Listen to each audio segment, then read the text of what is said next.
Saint Michael's girls higher secondary school West ഹില്ലിന്റെ diamond jubilee memorial basketball ടൂർണമെന്റിന് ജനുവരി 2-ന് തുടക്കമാകും. സ്കൂളിൽ നടന്ന ചടങ്ങിൽ ടൂർണമെന്റ് ലോഗോ പ്രകാശനം ചെയ്തു. West Hill saint Michael's girls higher secondary school diamond jubilee memorial south India inter school basketball ടൂർണമെന്റും നവതി മെമ്മോറിയൽ ടൂർണമെന്റും ജനുവരി 2, 3, 4 തീയതികളിൽ സ്കൂൾ അങ്കണത്തിൽ നടത്തും. സീനിയർ വിഭാഗത്തിൽ 12 ടീമും ജൂനിയർ വിഭാഗത്തിൽ 6 ടീമും പങ്കെടുക്കുമെന്ന് സംഘാടക സമിതി chairman M Rajan, school principal sister K Mercy എന്നിവർ പറഞ്ഞു.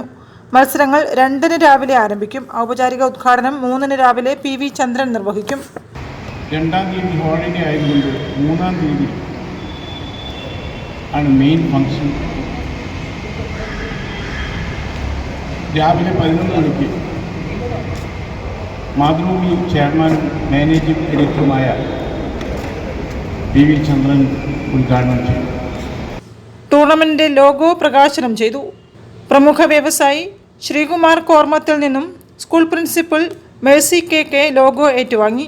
ചടങ്ങിൽ Sudarshan Balan, Sethumadhavan K, school manager Lillis BS, PTA president Pramod Movanari എന്നിവരും സംസാരിച്ചു.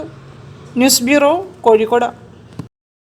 കേരളത്തിലെ സഹകരണ മേഖലയെ തകർക്കാൻ മാധ്യമങ്ങളും കോർപ്പറേറ്റുകളും ചേർന്ന് ശ്രമിക്കുകയാണെന്ന് ദി കാലിക്കറ്റ്